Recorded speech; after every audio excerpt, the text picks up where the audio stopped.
লোক আমাকে জড়া করেছে, আমি সামনে ঘরের লোক বলে আমাকে হ্যারাসমেন্ট করছে, সবাই আমাকে হ্যারাসমেন্ট করছে। আমি একবার জেল খেটেছি ইনাদের জন্য, জেল খেটেছি।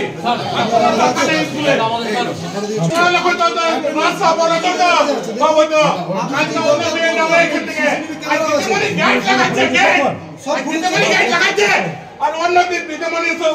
আমার পাশের বাড়ি থাকে রামু মাঝি।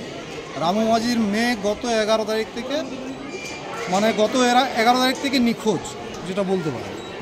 স্কুল এসছে, স্কুল কর্তৃপক্ষ এখন বলছে যে স্কুল এসছে কিনা সেটাও ওরা বলবে না, বা আমরাও প্রেসার করেছি যে না আপনাদের সিসিটিভিতে গোটা স্কুল মোড়া।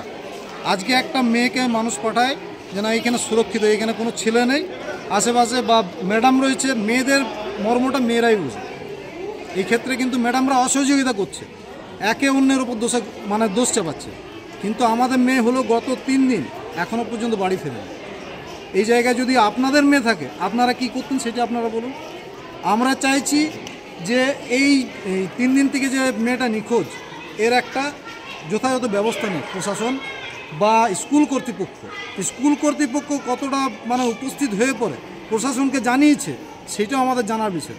কারণ আজকে এই স্কুলে এক জায়গা থেকে মেয়ে আসে না যে শুধু শেয়ারসোলটুকু, এইটা আসে মানে পার্শ্ববর্তী যত এলাকা আছে সবাই আসে স্কুলের। টিচার ইনচার্জকে একবারও জানাননি? টিচার ইনচার্জকে জানিয়েছি আমরা। টিচার ইনচার্জ গায়ে এখন মানে ঝেড়ে দিতে হয়েছে পুরো জিনিসটা। আজকে একটা মেয়ে নিখোঁজ হয়েছে, সেই মেয়েটা কোথায় আছে সেইটা হচ্ছে আমাদের কাছে প্রশ্ন। তাকে বাড়ি এখনও পর্যন্ত ফেরাতে পারেনি কেন সেইটা হচ্ছে একটা প্রশ্ন। আগেও আমাদের মা বোনেরা বলছি, আমাদের দিদিরা বা পার্শ্ববর্তী এলাকার দিদিরা বোনরা সবাই স্কুলে পড়েছে, কিন্তু আজকে যা অবস্থা দেখছি স্কুলের, আগে কিন্তু এতটা অবনতি হয়নি, আগে অনেক উন্নত ছিল এই স্কুল। তো উপর পর্যন্ত যেত, তাতে আমাদের যেটা দায়িত্ব মানবিকতা সেটা আমরা চাইছি যে আজকে পেশ হোক। আজকে এই টিচার ইনচার্জকে দায়িত্ব মা যে ছিলেন কিছুক্ষণ আগে, উনি কান্নাকাটি করতে থাকেন, দিদি আমাকে ফোন করেননি কেন। তো আমি বললাম দেখুন দাঁড়ান আমাকে বলতে দিন কী হয়েছে ব্যাপারটা। ফোন করিনি, কারণ আমি ওকে বলেছিলাম যে ক্লাস টিচারের কাছে যেতে, ক্লাস টিচার তোমাকে বাড়ি পাঠানোর ব্যবস্থা করবেন। তো এই পর্যন্ত ওনাদের সাথে আমার কথাবার্তা হয়, এবং আমি রামুকে জানাই যে আমি তোমার এখানে বাড়ি, বা ও যদি বলতো আমার সামনে বাড়ি তাহলে তো আমি জানাই যে ঠিক আছে তোমার তো এই সামনে বাড়ি, আমি তোমার মাকে ডেকে দিচ্ছি। কিন্তু আমি জানতাম না তোমাদের মেয়ে, ওই মেয়েটি দিদি কিন্তু ব্যবস্থা করবেন বাড়ি পাঠানো তোমার। এই কথাবার্তা সেদিন হয়েছে, আর ওনাদের সামনেও স্যার আমি এই কথাই বলেছি।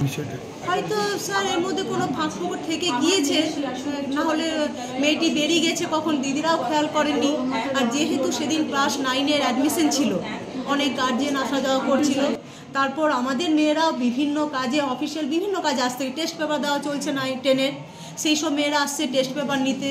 ওএসিস কন্যাশ্রী মেয়েরা স্কুলে আসেনি, ক্লাস করতে আসেনি, অথচ তারা কন্যাশ্রীর ফর্ম জমা দিতে আসছে বা কন্যাশ্রী সাইন করতে আসছে ফর্মে, ওএসিসের হার্ড কপি জমা দিতে আসছে, এমএমএসির স্কলারশিপটা চলছে জমা দিতে আসছে স্কুল ইউনিফর্মে।